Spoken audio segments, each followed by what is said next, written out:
Hi friends, அனைவருக்கும் வணக்கம். இது A1 குரூப் ஸ்டடி சேனல். இப்போ நம்ம டெட்டுக்கு டிஎன்பிசிக்கான தமிழ் பாடத்தை பற்றி பார்க்க போகிறோம். இது முதல் வகுப்பு முதல் பருவம் தமிழ் பார்க்கலாம்.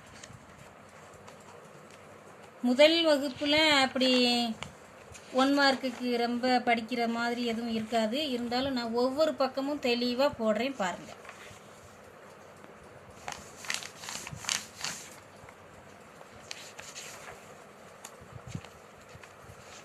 இதுதான் பாடத்தலைப்பு. இதில் ஒரு பாட்டு கொடுத்துருக்குறாங்க, ஆலமரத்தில் விளையாட்டுங்கிற தலைப்பில். ஆனால் ஆசிரியர் பேர் எதுவுமே கொடுக்கல பாருங்கள் ஃப்ரெண்ட்ஸ். கைவீசம்மா கைவீசுன்னு பாட்டு கொடுத்துருக்காங்க. இதுலேயும் ஆசிரியர் பெயர் எதுவுமே கொடுக்கல. ஒவ்வொரு பக்கமாக தெளிவாக போடுறேன் ஃப்ரெண்ட்ஸ் பாருங்கள். புக்கு இல்லாதவங்களுக்கு இது நல்ல யூஸாக இருக்கும்.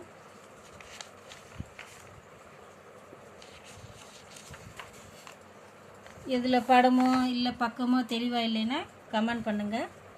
இங்கே பாருங்கள், அதோ பாராய் அப்படிங்கிற தலைப்பில் ஆசிரியர் அல வள்ளியப்போ அந்த பாட்டை எழுதியிருக்கிறாங்க.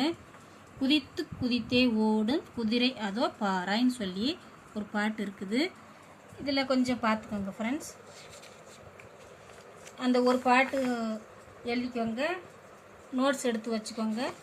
ஆசிரியர் யாருன்னு பார்த்துக்கலாம். அதில் ஆசிரியர் அல வள்ளியப்பா. அவரை குழந்தை கவிஞர்னு சொல்கிறோம். ஏன் குழந்தை கவிஞர்னு சொல்கிறோன்னா, குழந்தைகள் பற்றிய பாடல் நிறையா எழுதினதுனால அவரை குழந்தை கவிஞர்னு சொல்கிறோம். இந்த முதல் வகுப்பு முதல் பருவத்தில் அந்த 1 மார்க் விடை வினா தான் இருக்குது. அதோ பாராய் பாடலின் ஆசிரியர் யாருன்னு கேட்டால் அல வள்ளியப்பான்னு எழுதணும். இடையிலேருந்து கேட்டிருந்தா கூட நமக்கு விடையளிக்க தெரிஞ்சிருக்கும். அப்புறம் இதில் வேறு வினா விடைக்கு வாய்ப்பு இல்லை ஃப்ரெண்ட்ஸ் எனக்கு தெரிஞ்சு.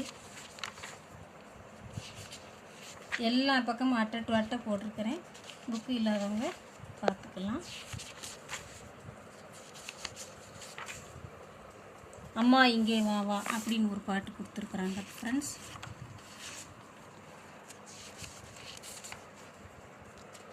அடுத்து முதல் வகுப்பு 2ஆம் பருவம் தமிழ் போடுவேன் ஃப்ரெண்ட்ஸ் பாருங்கள்.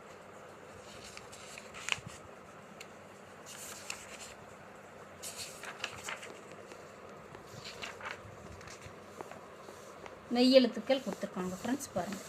புள்ளி வச்ச எழுத்துக்களை தான் நம்ம என்ன சொல்கிறோம், மெய்யெழுத்துன்னு சொல்கிறோம். மெய்யெழுத்துக்கள் மொத்தம் 18. இதோட தமிழ் முடிஞ்சது ஃப்ரெண்ட்ஸ். இன்னும் 2ஆம் பருவம் முதல் வகுப்பு தமிழ் பார்க்கலாம் ஃப்ரெண்ட்ஸ். நன்றி.